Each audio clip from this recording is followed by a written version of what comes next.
एक राजा था। राजा की 3 बहुत सुंदर बेटियां थी। सबसे बड़ी मीना, मीरा और सबसे छोटी सारा। राजा अपनी तीनों बेटियों को बहुत प्यार करते थे। एक दिन तीनों राजकुमारी राजा के पास गई और बोली, पिताजी, हमें कितने दिन हो गए हैं, हम महल से बाहर भी नहीं निकले। आज हम जंगल में घूमने जाना चाहते हैं। राजा ने तुरंत अपने सैनिकों को बुलाया और राजकुमारी के साथ उन्हें भेज दिया। तीनों राजकुमारियां जंगल में पहुंचकर बहुत खुश हुई। उन्हें जंगल बहुत अच्छा लग रहा था।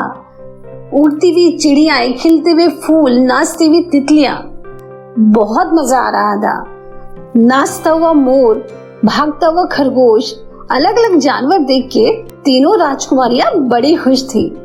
तभी अचानक तेज से आंधी आई और सारे सैनिक अपना रास्ता भटक गए। जंगल में तीनों राजकुमारियां बिल्कुल अकेली रह गई। जब आंधी रुकी तो तीनों राजकुमारियों ने देखा कि वो बिल्कुल अकेली है। तीनों रोने लगी। उन्होंने आपस में एक दूसरे का हाथ पकड़ लिया और जंगल से बाहर निकलने का रास्ता ढूंढने लगी। तभी उन्हें एक बहुत सुंदर महल दिखाई दिया। महल को देखकर उनके चेहरे पे चमक आ गई। तीनों धीरे धीरे महल के अंदर पहुंची तो देखा कि बहुत ही सुंदर महल है। वहां पर एक मेज लगी थी जिसमें बहुत अच्छा खाना रखा था। तीनों ने भरपेट खाना खाया। फिर वो थक गई थी और सो गई। थोड़ी देर बाद जब सबसे छोटी राजकुमारी सारा की आंख खुली तो वो महल में इधर उधर घूमने लगी। महल बहुत सुंदर था। बड़ी सुंदर सुंदर चीजें थी। घूमते घूमते वो महल के बगीचे में आ गई। बगीचे में बहुत सुंदर फूल खिले थे। हाँ, कितने सुंदर फूल! इतने सारे फूल देखकर सारा बहुत खुश हुई। फूल बहुत सुंदर लग रहे थे। वो उन्हें निहारने लगी, प्यार करने लगी। अचानक से सारा ने एक बहुत सुंदर फूल तोड़ लिया। जैसे ही उसने फूल तोड़ा, वहाँ पे एक बहुत बड़ा राक्षस आ गया। उसने सारा से कहा कि मैंने तुम्हें रहने के लिए घर दिया, खाना दिया, आराम करने के लिए बिस्तर दिया और तुमने मेरा सबसे सुंदर फूल तोड़ दिया। अब मैं तुम तीनों बहनों को मार दूंगा।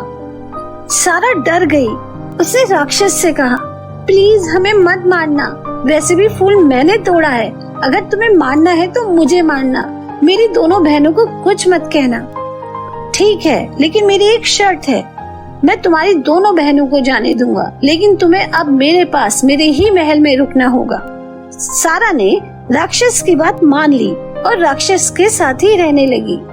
राक्षस ने सारा की दोनों बहनों को जाने दिया। सारा राक्षस के साथ उसी महल में रहने लगी। राक्षस सारा का बहुत ध्यान रखता, उसके खाने का, उसके कपड़ों का, उसकी हर खुशी का ध्यान रखता। लेकिन सारा राक्षस से कभी भी सीधे मुंह बात नहीं करती थी। न उससे बात करती, न उसके साथ खेलती, न ही उसके साथ खाना खाती। एक दिन सारा बहुत उदास बैठी थी। उसे अपने घर की, अपनी बहनों की बहुत याद आ रही थी। जब राक्षस ने सारा को इतना उदास देखा तो एक जादुई आईना लेके सारा के पास आया और बोला, ये जादुई आईना है, इसमें तुम जिसे चाहो उसे देख सकते हो। ये तुम्हारी मदद करेगा, ये तुम्हारा दोस्त है। जादुई आईने को देखकर सारा बहुत खुश हुई। वो आईने के सामने खड़ी हुई और बोली, हे जादुई आईने, मुझे मेरी दोनों बहनें दिखा। तभी उसे अपनी दोनों बहनें घर में खेलती कूदती आईने में दिखाई दी। सारा बहुत खुश हुई। खुशी से वो राक्षस के गले लग गई कि आज से हम दोनों दोस्त। अब सारा की राक्षस से अच्छी दोस्ती हो गई थी। दोनों दिन भर साथ रहते, खेलते, मस्ती करते। एक दिन राक्षस ने सारा से पूछा कि तुम मेरी कितनी अच्छी दोस्त हो, क्या तुम मुझसे शादी करोगी? राक्षस की बात सुनकर सारा सोच में पड़ गई। अरे तुम राक्षस हो और मैं राजकुमारी, हमारी शादी कैसे हो सकती है? ठीक है, राक्षस ने कहा, जैसे तुम्हें ठीक लगे, जब तुम चाहोगी तभी हमारी शादी होगी। मैं तुम पर कभी भी कोई दबाव नहीं डालूंगा। इसके बाद राक्षस ने कभी भी सारा से शादी की बात नहीं की। दोनों उसी तरह अच्छे दोस्तों की तरह रहने लगे। एक बार सारा ने जादुई आईने में देखा कि उसके पिता की तबीयत ठीक नहीं है। वो रोने लगी। जब राक्षस को ये सब पता चला तो उसने कहा, ठीक है सारा, तुम अपने घर जा सकती हो, लेकिन बस 7 दिन के लिए। उसके बाद तुम मेरे पास वापस आ जाना। सारा बहुत खुश हुई।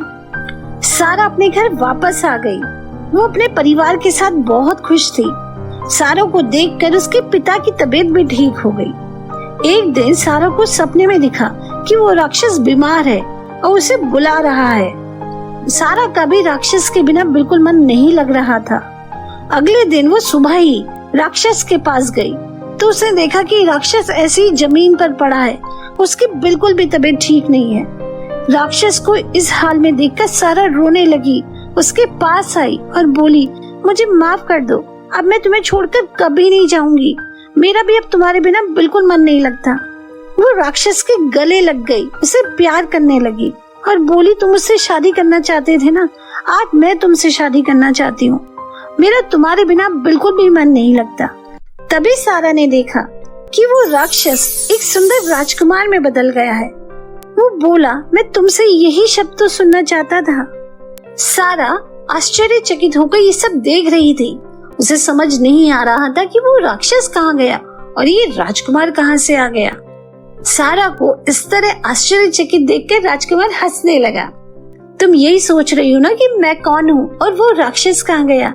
अरे वो राक्षस मैं ही हूँ। एक बार एक बुरी औरत ने मुझे श्राप दिया था और कहा था कि जब तक कोई लड़की मुझसे इसी रूप में प्यार नहीं करेगी, मैं अपने असली राजकुमार के रूप में नहीं आऊंगा। आज तुमने मुझसे सच्चा प्यार किया, इसलिए उस बुरी औरत का श्राप मिट गया और मैं वापस राजकुमार बन गया। ये महल भी मेरा है। क्या तुम अब मुझसे शादी करोगी? सारा ने हाँ में गर्दन हिला दी। इसके बाद सारा और राजकुमार सारा के घर गए।